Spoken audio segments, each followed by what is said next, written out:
All right, here we go. Are they going to start with Eidos Montreal? That's what I want to know. Jesus, I want to see this game I worked on. Oh yeah, right off the bat. Here we go. Been looking forward to this for like 5 years.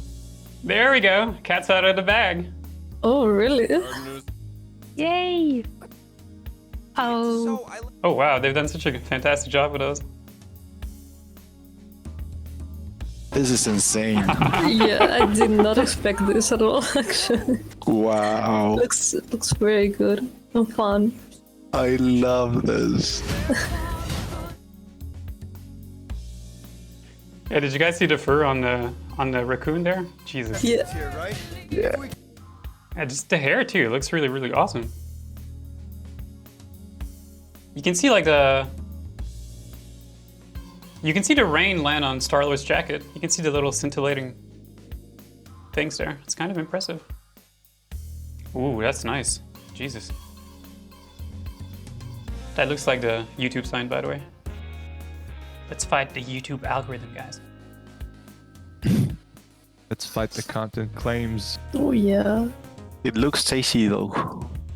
I would eat it. You make that though, like for real. It looks super hard to make. The jello feeling of it. Is it animation or like physics? That's a good question. I think it was the first time I saw like I think they had called it like meat simulation or something. It was in Gears of War. I think it was Gears of War 3, maybe 4. Like I remember it was like Unreal 3 back then. Like you had like Marcus Phoenix fighting like a big block of meat. It was on Gears of War 2. Gears of War 2? Oh my Yes. god. Yeah, that was a while ago. I don't know how it worked back then, but yeah, like kind of technology's been around for like a while. Yeah, I love the texture that's on the ground. Looks like brains or something. What's that? Did they get sold? Zork, I guess. It looks like his style. I don't think he was there when that project was in production. I mean, he may have worked on it after the fact, though. That's entirely possible. I don't actually know about that, but because he did work at Eidos Montreal directly, but he had left before then to found Chaos, essentially. Okay. It looks like his artwork, like in a game. It's amazing to me. I've never Yeah, seen it's them true. move. Yeah, So yeah, like, yeah. wow, it looks so good. Well, maybe they did outsourcing. I don't know. It's possible. Because, yeah, there is a bit of his style in there. That's true, you know? That's kind of cool. I kind of wish Drax was a bit buffier than he is, though. And the faces look really good. Jesus. They've done a really good job with those. It has to be like scans or something, of course, but... Wow. Oh my god, the llama. My god. Yeah, they're that's really showing cool. up that hair tech, right? I love the humor in there. It's great. It's a welcome change, you know? Like, there's not a lot of games like that, I feel like. October 26th, 2021? Jesus, that's in like a few months from now, right? It's like, what, 4 months or something? Whoa, it's coming out soon. I'm sure they're gonna get the same kind of feedback as they did for Marvel's Avengers of like the faces that aren't quite the actors' faces, so they're kind of different, but it doesn't bother me here as much as it is. Like the character designs are very original, so I think that's the key, you know? It's like, as long as you're not actually copying the actual exact designs from the movies, it's gonna be fine. You'll have a bit less of that disconnect between the faces and then what people expect out of the character design. Otherwise there, you know, like I hope that sort of softens the blow of not having Chris Pratt's face for like Star-Lord and stuff like that. Let me go back at the beginning here. Let's watch it again. Let's pause once we see some interesting stuff. They could use a bit more physics on the hair though. The hair is a little too, like her hair there, it's a little too, yeah, it's a little too floaty. Star-Lord's hair is really awesome though. Whoa. I don't think these are hair cards. This looks like some Hairworks Tress Effects kind of technology. Such technology will eventually replace haircuts. I think so. I mean, more and more we certainly see it on like PS5 games and stuff. I think Ratchet and Clank too, like, I'm not sure that's what was in there, but it really looked like that's what was in there. It's like we could do that on PS4, you know, like it actually worked on like PS4, because that's what we did for Deus Ex. Mecha Invited for Jensen's hair. So we had proven that even on PS4 you could actually run it there. So it makes sense on PS5 now that you'll see that more and more, you know, because even from like a user standpoint, it's so much easier to, or rather from the point of view of someone creating hair, it's so much easier to create. That can't be hair cards, right? I don't think those are hair cards. What do you guys think? It seems like there's that same dithering effect that Ratchet had. Yeah. Seems to be the same tech. Yeah. You would probably get that whether you have hair cards or not, though. It's more of the alpha tech more than the actual hair tech, if you see what I mean. You know, Yeah, like okay. these two things are actually different there. Like, you can usually tell when something's not hair cards when like an object rotates around, and you can kind of like really clearly see like a 3D-ness to the hair. That's usually how you can really tell that something is not hair cards. So once we get other close-ups, we can actually take a look at that again there. It would make sense too that they're using that because like you can see that the hair, it doesn't have a lot of physics on it, you know, like that much. And often the problem with like technologies like Hairworks and stuff is that the physics are kind of hard to control. So it makes sense that it would have gone for that kind of trade-off, you know, like go for that better sort of hair tech, but then sort of counterbalance the physics issues that you get by having less physics on stuff. That's kind of what I'm perceiving here. Yeah, they're really showing off that hair tech. It has to be some type of Hairworks, right? It's like they've put hair and fur like literally like almost everyone in there. It's like even like I guess there's just Drax, you know? They could have, guys, you could have added some fuzz to his body there using that tech, I'm pretty sure. But the llama, though, what was that? Yeah. What I don't know. happened there? Yes. I was gonna make a tentacle love joke right there, but then they sort of made it themselves, so good job, guys. You know, like when you do hair cards, like when you do fur like these with like hair cards, you have to really kind of like make them really close to each other, you know, like there's not a lot of space, because if you put too much space between the hair cards, then as the camera rotates around, it's clear that there's no volume to them, you know, like you're kind of giving away the trick there. So like when you can see like hair that kind of really, when there's a lot of hair like that kind of breaks the silhouette and stuff, it's probably not hair cards. You know, it's some type of spline based or Hairworks based kind of solution like they have in Unreal 4 there. That's probably what it is.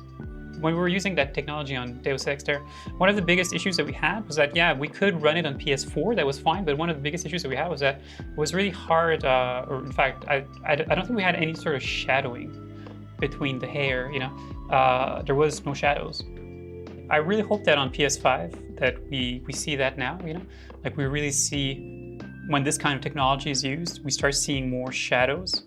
Also kind of casted by each individual hair. And that's kind of what we're looking at here, right? It's like when we look at the arms and stuff, you can kind of see a bit of shadowing there. Look at how crazy realistic all of this hair is. It's insane how good the graphics are on a PS5 now. So crazy. Hair is so good. Isn't that your colleague? Can you not differentiate video games from real life now, Laura? Haven't you heard of 3D scans? Someone you know in reality could totally be in a video game now. They've really done a fantastic job with Raccoon. I'm really thoroughly impressed with that character. Wow.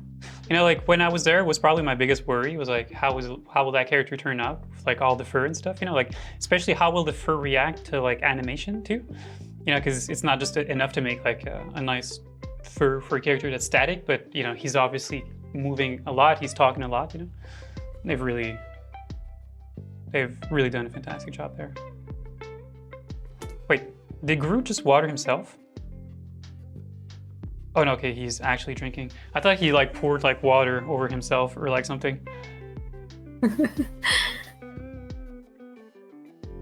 Got a bit of moss growing on there and stuff. Jesus, that's a nice attention to detail.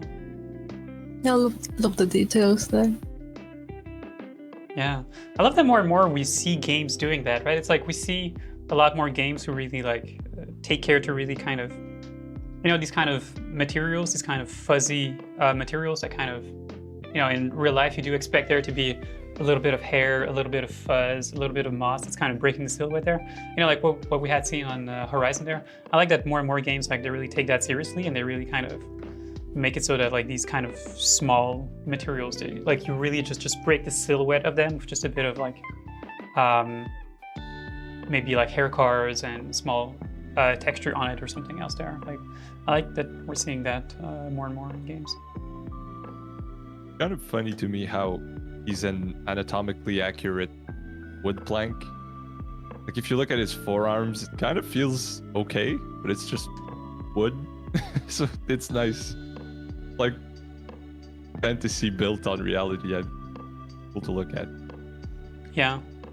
Would have to compare this to with the movie, with the Groot version of the movie, but it feels to me like this is a bit more original than the one that's in the movie. You know, like the thing with Groot that always bothers me in the Guardians movies is that it feels always like it's a little too safe. You know, like it's always a little too expected in terms of Groot. You know, like it's a tree that like is also kind of humanoid, or that's an alien. You know, like you can go really crazy with shapes and really get something kind of interesting going on there. You know, but like Groot in the movie, like he's so safe. You know, in terms of his humanoid kind of design there, that it always kind of feels like a bit of a lost opportunity there. So I'm glad to see them kind of try to push that a little bit more, you know? Well, I feel like just a touch of clothing also makes a big difference in equipment.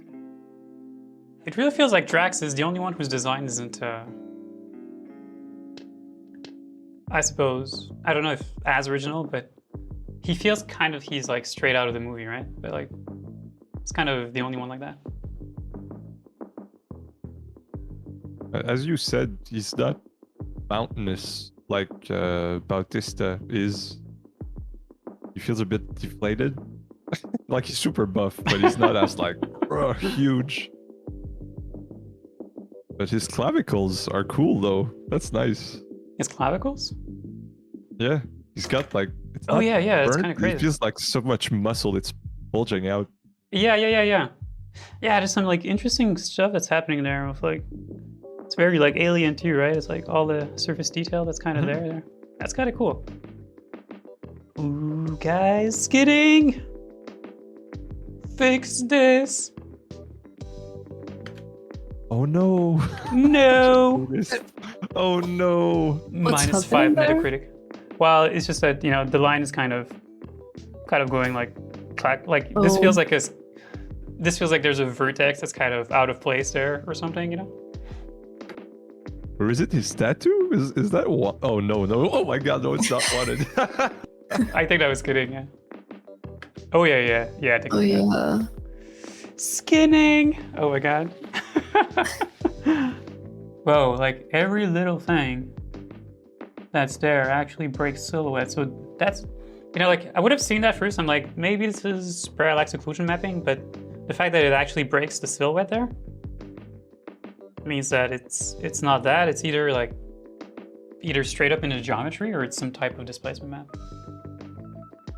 Love the roughness on this, by the way. Like they've really cranked up the intensity of that detail map, and it works really, really well. You know, like you often kind of see that like detail maps that are a little too low in terms of intensity, and then you still have the feeling that a surface is very, very glossy. You know, but when you really boost the intensity of a detail map like that, like you really start to get this really nice. Sort of Fresnel effect that starts to happen with the specular there around the borders of something. Like this looks really, really good. I really like it.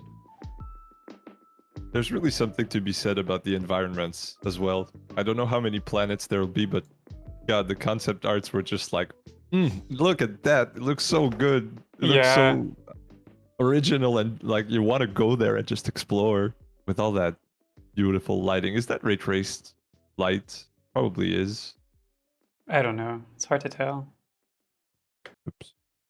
Was that kind of like rock formation, just a noise in ZBrush? Wait, let's go back. Which one? Like there on the floor. Here? There? On the left. Yeah. This thing? Yeah. Isn't that like a specific noise that you can use? Maybe. I don't know. It's hard to say.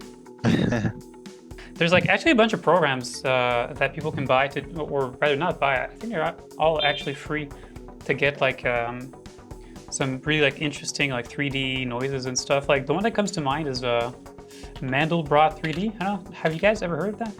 Mandelbrot 3D. It's the kind of thing where it's all fractals and it's math, and as soon as you want to export it, totally kills your computer. Probably, yeah. I wonder if they use Whoa. something like that.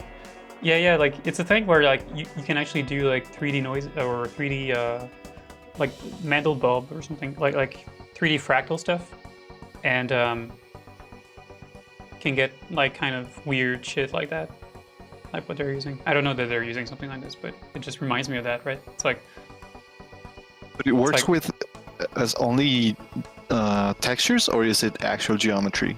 it's actual geometry. You can like go in there, like it's fractal, so it also has an infinite scale, which means you can like zoom in to stuff as much as you want. And the fact that it's fractal means that like as you zoom in, this just repeats itself infinitely at whichever zoom level you are, you know. Wow. So yeah, like it's a really cool program to sort of explore, and it's like you kind of write math equations in there that are very simple, and then it just pops like this whole world for you based on the math equation that you sort of wrote in there, and you can do some crazy stuff with that. That's insane.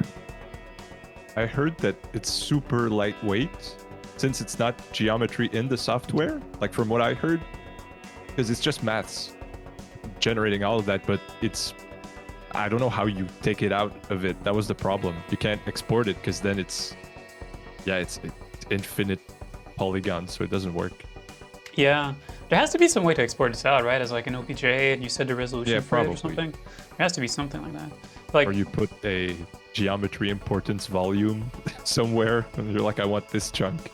Take yeah, that something out. like that, right?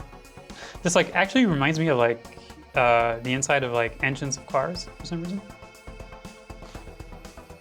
Are you guys gonna get it? You gonna play it?